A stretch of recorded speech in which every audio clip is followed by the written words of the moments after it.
Bonjour à tous et bienvenue, je suis Outcast et aujourd'hui on est parti pour la nouvelle armée de la chaîne pour cette V10 de Warhammer 40 000.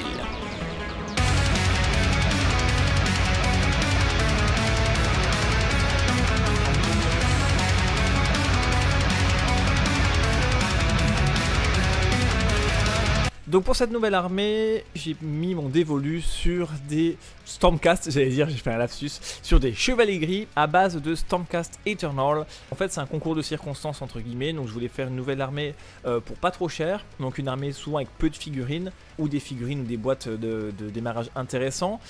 Et du coup j'ai toujours mes figurines Age of Sigmar qui traînaient chez moi, et comme je ne joue quasiment pas à Age of Sigmar, voire pas du tout, j'avais toujours mes Stormcast. Et en faisant un petit peu le parallèle des deux, je suis parti du coup sur une armée de chevaliers gris à base de figurines Stormcast Eternal. Pour pas non plus que ça ressemble trop à du Age of Sigmar, il a fallu convertir un petit peu, un minimum en fait, et avoir des thèmes pour l'armée pour la différencier.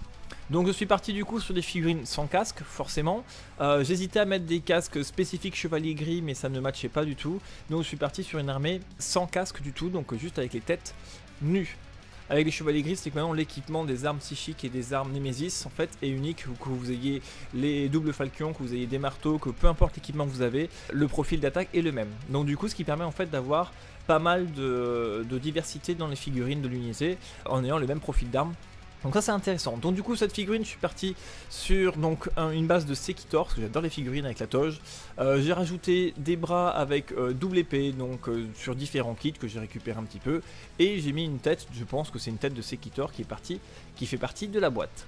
Pour faire cette figurine du coup forcément chevalier gris, donc armure gris métallique. Comme du coup je voulais pas passer trop de temps non plus, avoir un rendu assez rapide, je suis parti sur une base d'aérographe gris métallique. Voilà, un peu comme mes Necrons. Forcément chevalier gris, donc il faut du rouge, donc j'ai mis les toges en rouge, les épaulières en rouge, j'ai fait le petit symbole sur l'épaulette avec un liseré blanc en plein milieu pour casser un petit peu tout ça. Et ensuite donc un petit tabard en chair, couleur chair, pour éclaircir un petit peu, pour rappeler aussi un peu la tête. Voilà, comme ça fait des rappels. Le rouge des épaulettes avec le rouge de la toge. Et du coup le sol, je suis parti sur un rouge pour faire un peu une planète, soit un petit peu une sorte de warp, on sait pas trop, soit une sorte de planète un petit peu aride.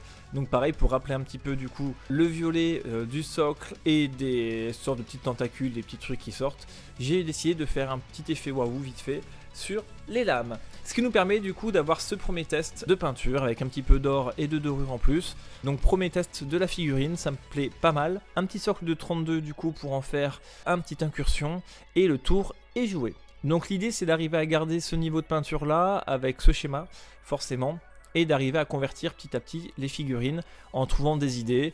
Je pense partir déjà sur un thème arbalète pour les armes de tir. Je vais voir si j'arrive à leur mettre des arbalètes, à en trouver, parce que j'ai pas envie de leur mettre des bolters, ça matchera pas du tout. Voilà. Je veux rester quand même dans le côté médiéval et un peu chevaleresque. Donc on va voir ce que je peux faire. On va regarder un petit peu, si vous voulez, le profil des figurines chevalier gris. Comme ça au moins on va faire comme d'habitude un petit peu de gameplay avec de la peinture. Donc les chevaliers gris, ce qui est bien c'est que c'est une armée qui se téléporte. D'accord, donc en fait on va pouvoir placer des figurines, les enlever sur le champ de bataille à chaque tour. Donc ça c'est très intéressant. De plus leur règle spéciale leur permet de faire des advances automatiquement à 6. Donc ça 6 c'est très intéressant. Donc en fait dès qu'on va faire une advance, donc j'ai un mouvement de 6, je vais pouvoir faire 12 pas, dont 6 pas avec le vol en advance. Donc ça c'est bien pour se replacer sur la map. Donc les escouades d'incursion, 6 de mouvement, 4 d'endurance, sauvegarde à 2, très intéressant, sauvegarde à 2, 2 points de vie comme les marines. Commandement de 6 c'est CO de 2, donc objectif contrôle de 2. Donc c'est des unités qui vont aller sur l'objectif, qui vont tanker avec leur sauvegarde à 2+, parce que du coup sauvegarde à 2+. Si j'ai de la PA 0 en face je reste en sauvegarde à 2. Si j'ai de la PA -1 que je suis à couvert, je reste en sauvegarde à 2. Et donc contre la PA -2, j'ai un stratagème qui me permet de réduire la PA. Donc en fait je vais bien tanker quand même la PA -2 voire -3. Ça devrait être pas mal. Donc du coup ils ont l'assaut téléporté, ils ont l'être en profondeur, ils ont éclaireur à 6 pas, donc ça c'est très intéressant. Donc tour 1 je fais déjà 6 pas de mouvement, je refais 6 avec mouvement, je fais 12, et si je décide de faire une advance, j'advance automatiquement à 6 avec le vol. Donc disons que j'ai une grande facilité d'aller directement sur les objectifs pour tanker tout ça. T1 pour commencer à marquer des primaires au T2. Donc c'est vraiment des unités de contrôle map de dingue. En équipement du coup les armes Némésis encore une fois, donc c'est force 6 pas moins de dégâts 2 avec 3 attaques, donc très intéressant.